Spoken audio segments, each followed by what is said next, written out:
So our next presenter is Dr. Weiwei Chen, who's going to talk about hospital care. Good evening, everyone. I would like to bring your memories back to 3 or 4 years ago about hospital.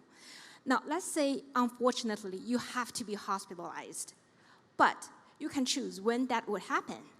Now, if you have choices between 2019 and 2020, what would you make the choice?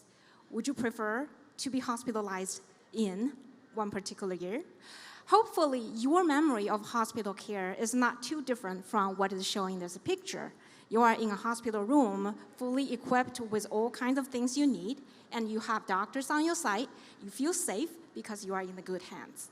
However, in 2020, things look quite different, right? Here, I'm showing a COVID-19 patient in ICU room with doctors. And the doctors are fully equipped with front head to the toes, covered by PPEs, and then they even hand their pictures in front so that the patient can tell who they are, right? There are many different things that are happening in 2020. And you, as a patient, would worry a lot of things. You worry that if you got COVID, can you leave the hospital alive? If you don't get COVID, would you catch COVID when you are in the hospital, right? In fact, a lot of people are actually thinking that way. So it turns out that in one of the New York Times news report in October 2020, it's asking, where have all the hospital patients gone? So this is surprising to see such a question, because on one hand, you see that the COVID-19 patients are flowing into the hospitals. On the other hand, there are some hospitals, there are some areas that they don't see the lines of patients in their hospital hall. And actually, this pattern is confirmed by data. And you see that this is a hospital admissions, and in the early years of the pandemic, it's going down quite a bit.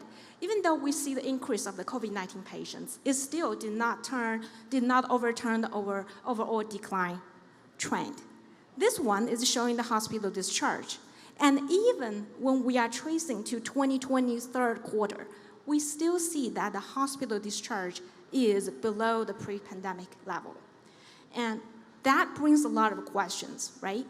So why this happened? Why we see less patients in hospitals? Why some patients can skip hospital care? And what are the results of them? Actually, these are the questions that fascinate me. And this has actually set up my research agenda for the past few years. So if you are thinking about this a little bit more, you will notice that not everyone really have a choice, right? If you are a pregnant woman that is going to give birth to a baby, or if you have an injury or other kind of urgent and life-threatening conditions, you probably don't have a choice, right? You just go to the hospital, right? In fact, that is what is happening. When we are looking at the declines in the hospital patients, you will see that a large proportion is driven by the decline due to the non-urgent and non-life-threatening conditions. However, there is something surprising as well. It's because we not only observe these declines, we also observe declines in other patients. For example, emergency room visits for heart attack patients was declined by 23%. And for stroke, declined by 20%, as well as uncontrolled high blood sugar. So you are wondering, where did these people go? How could they avoid hospital care, right? We know that pandemic certainly did not kill these diseases, right? So in fact, a lot of people choose to forwent or delay their care. In 2021, 1 in every 5 people are actually delaying or missed their medical care. In 2020, this number is even higher, 1 in 4 people. And this is not affecting everybody equally. Some people are more likely to avoid this kind of visits, urgent and emergency care. People with disabilities, people with more underlying conditions are more likely to miss this kind of care. And you wonder, these people are actually more in need of care. How could they do that, right? Is there any consequences if you delayed care? Do people show up in hospitals with sicker conditions or with more severe conditions, right? In fact, it is. If we're looking at the case mix index, which is measuring how complex, how severe the situation is going up. If you are looking at the average length of stay for hospital admissions, it's getting longer as well. All that is telling us people are sicker when they are going to the hospital, right? All right, so that's about what's the consequence if you keep delaying your hospital care. What about the outcomes in the hospital care? What about the quality of care? In fact, when I pull out data from the national inpatient sample, I see that the in-hospital deaths is increasing from 2019 below 2% to close to 3% in 2020. That is covering everyone, okay, including the COVID and non-COVID patients. I have a study that is looking at non-COVID patients. I'm using national data from insurance claims, and I find that after adjusting for people's comorbidity and other characteristics, still you see the odds of inpatient death becoming 1.2 about that level of the 2019. So this is not fun, right?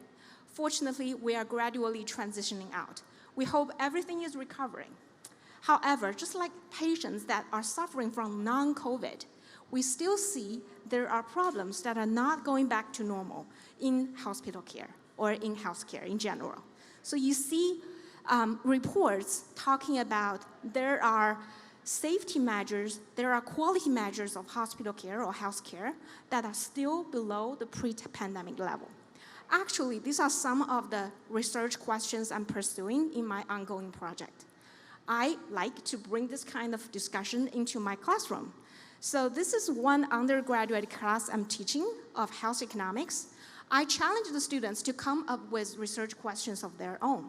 And this is a screenshot of what they come up with. They cover a wide variety of different topics. So hopefully, with our effort, with everybody's support, these real healthcare related issues can be addressed better in the future. Thank you.